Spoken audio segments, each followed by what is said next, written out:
Hi there, this is Dimitra from GrabTech, and in this video, I'm going to walk you on how you can create a new menu. So, log into Grab Center, your admin portal, using your email address and your password. And once you log in, please go to Menu Management and select Menus. Right? Once you select that, you would be in the home page of menus. Now you can see in this home page there are multiple menus that I have created in the past, right? And on the top right side, you have a couple of options. You have a search box to search for any menu. You have a button to create a new menu, and you also have a button to filter menus, right? Now, to create a new menu, I'm going to click on the new menu creation.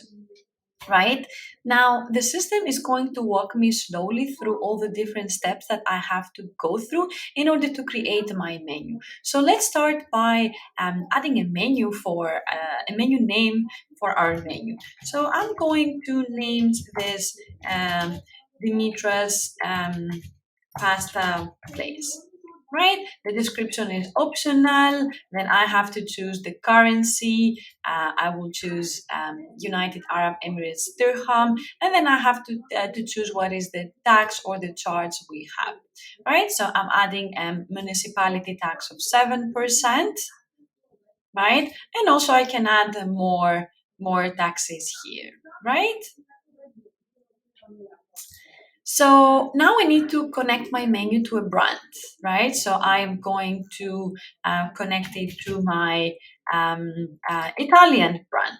Now the system allows me to move to the next step, which is choosing the routing label. As you can see here, compared to categories, menu items, the routing label is mandatory and the system does not allow me to move forward if I don't select one. What does a routing label mean very quickly?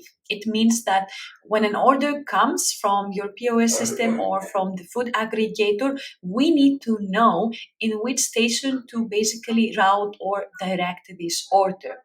Would you like to direct items and orders from a full menu to one station? You would like them to split them between the different categories? This is up to you. But choosing a routing label for a menu, it is mandatory. So let's choose from the existing routing labels that we have created when we are adding a new station. This is something you can watch in a different video. Now I have added my routing label, and the system allows me to move to the next step, which is to start setting up all of my categories. Right? So my first category, of course, is going to be pasta. The description is optional. I can either upload the picture or choose from a solid color. I really like blue, so let's go for the light blue. Right? In the next step, it's time to start adding the menu items now. So I can start by adding my lasagna. I can start by adding my bolognese. I can choose all the different pastas that I would like to add. Maybe carbonara. Wow, that's delicious. Now, you can see that the system does not allow me to move to the next step if all of my items don't have like a pricing. Right, so at the moment right here, you can see that my lasagna they have a pricing because when we were creating lasagna, we added the price. So the system is picking up the price from there. I can choose to add um, extra price to the modifiers that are connected to my pasta, or I can leave the modifiers with zero price. Now, my bolognese cost another 45 dirham, and again, I can choose to add um, prices here or not, right? And we miss the peppers. And the next one is my carbonara, right? We are going to add a similar price, which is around 45 dirham. And you can see that I can also leave prices zero for the add-ons and move to the next step. Or for my added drink, of course, I want to charge the customer with additional 8 dirham for the Coca-Cola or the Fanta or the water, which is slightly cheaper.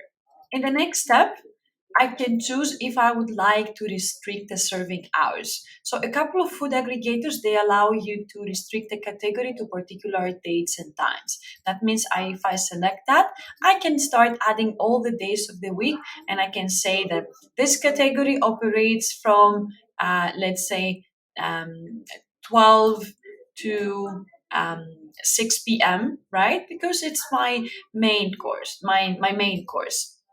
Then I can choose Tuesday, Wednesday, and so on. For all the different days, I can basically choose my timings. I can continue until it is Sunday, or I can select only the days of my preference. In the next one, the system is asking you for routing label, which is that's the second level after the menu. The menu was mandatory, but for the category, you can see that it is optional. So I can move to the next step. Now I have successfully created one category and I can keep adding more categories. So let's add one more. So let's say that we have salads, right? And I'm choosing a solid color. Let's go for green this time, right? I have selected my tags and I move to the next one, which is start adding my items, right? I have a Caesar salad, and maybe I have a chicken salad. And let's add one more quinoa salad. Now I need to add the prices as we mentioned before. This is going to be 32 dirham, 35, and for my quinoa, 30.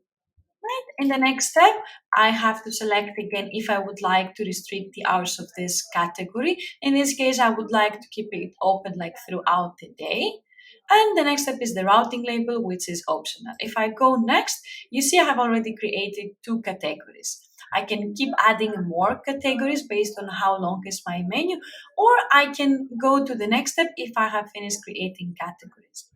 Now I need to connect this menu to some kitchens. I need to ensure that if I would like to connect this menu to a brand that is connected to Hassa Street here, it's basically connected. So there is a routing mismatch. The system is giving me an error because the routing I chose was the pasta routing. But I'm pretty sure if I choose my business pay, it's going to be there because that routing reflects to the station of the business pay. In the next step, I can choose the tags or I can leave the tags empty. And once I go to the next step, I have successfully created my new menu. I can keep adding new menus, or if I click done, the system takes me to the main page. If I scroll all the way down, or if I type, if I search on my search box, I am going to find my menu. So that was how you can create a new menu from scratch manually in the system. Hope you found this video insightful, and please feel free to reach out to us if you have any questions. Thank you for watching.